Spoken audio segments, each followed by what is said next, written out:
Hey everyone, I have completed the rest of the framing, and I've done a process called get the backers in, or a lot of framers call it deadwood. And I'm going to show you a lot of things that you do at the very end.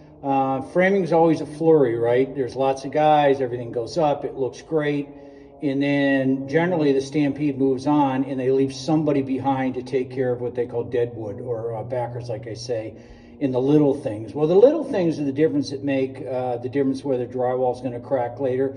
Structurally, probably not, but if little problems like that, cracking drywall, ceilings that have ripples in them, all of that can be corrected with the final steps. And I'm going to step you through some of these things in order. So follow along, and hopefully it helps, even if you're not framing your house.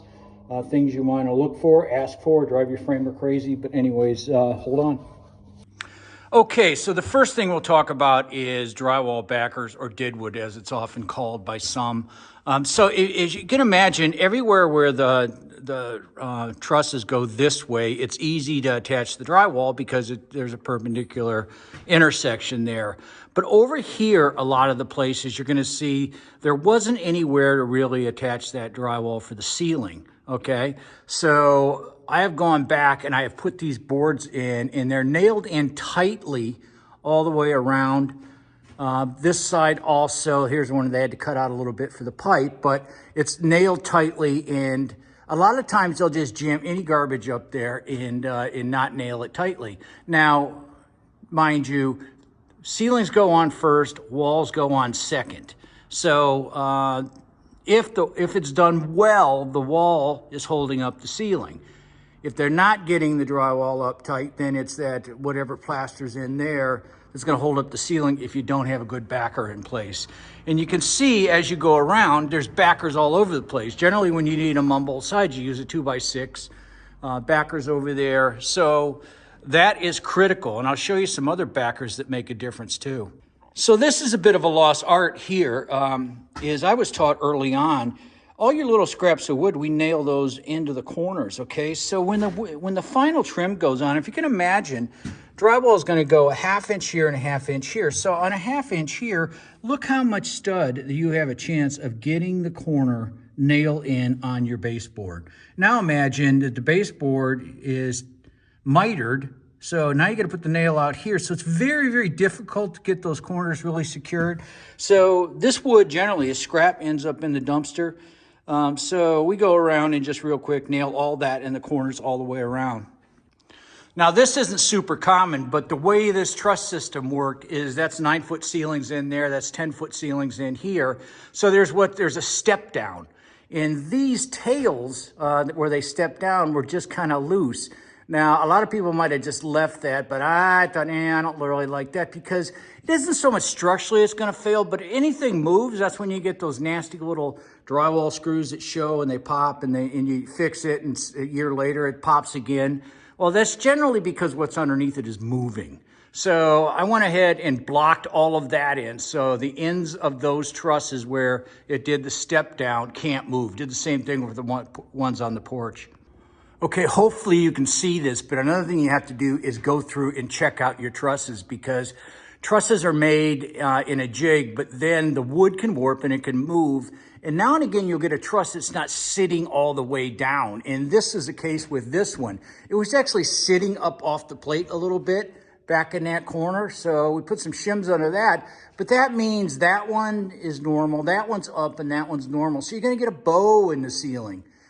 When they draw the drywall up, or worse, they don't realize that, and when they're drawing the drywall up, that screw is kind of going into the gypsum and it's breaking it.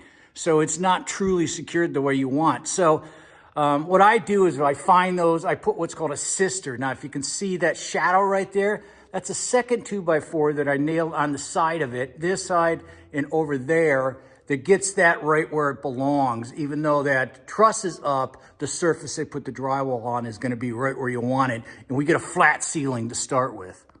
Okay, I remember the framing videos, all this blocking that was put in everywhere. On 10 foot and above, it's code. Here, it's mostly just because the nature of construction lumber anymore has a tendency to twist a lot. And so I went ahead and blocked everything in the middle. Keep those trusses from doing this, because like I say, it's not structurally a problem. But if that truss does this later, that's that screw that pushes sideways or pushes the other sideways, and it pops that little bit of plaster that's over it, and then you get to what we call nail poppers. And if anybody's known a new house, I guarantee you got some. And I'm not going to guarantee that I've avoided them all, but I've done everything I can to avoid them. Okay, so the access to this main attic is right here, and as you can see, I put the money into a decent set of steps. These are metal steps. A lot of times you get those wood ones. Those wood ones are awful, so forget about them. And when I see all the time you bring them down in the bottom things like this. So if your attic stairs, the bottom's like that, it's because somebody never adjusted and trimmed those to length, right? You're supposed to trim those so that this joint locks straight, and then it works great. The other thing I did is this is going to be insulated, so this whole chase has sidewalls on it, so you're not coming up here through a bunch of insulation, which is gross. And then I went ahead and invested the money in this storage attic, putting the plywood down now. The reason being, it's almost impossible, if not impossible, to get plywood up here later. So it's a couple $100, but this homeowner is going to be happy because they've got truly a good storage up here and a safe storage up here because it's 5/8 plywood. So that's great. There's actually a second attic too that I've created an access. Now this one will just be a plate that comes down in there. And it's in this closet, and they'll be able to use a ladder and get up here.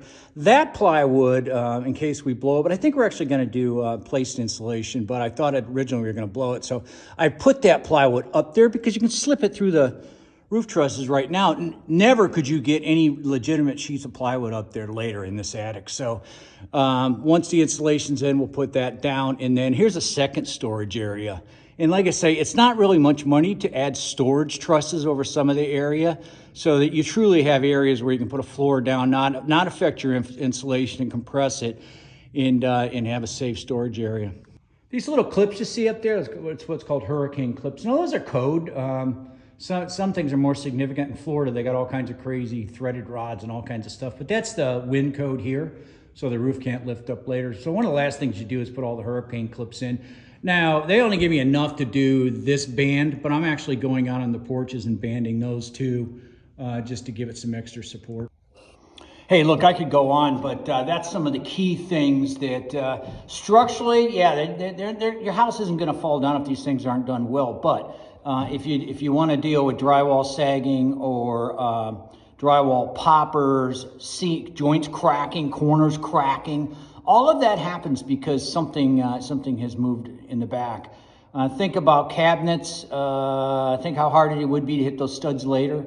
So it's really important those are properly secured. But all of this stuff is the stuff that's done after the main sexy framing part of it. Everybody goes, oh my God, I can't believe how much you're getting done. But it all matters, right? It matters greatly. So anyways, hopefully this video helped and you can shorten your list of regrets.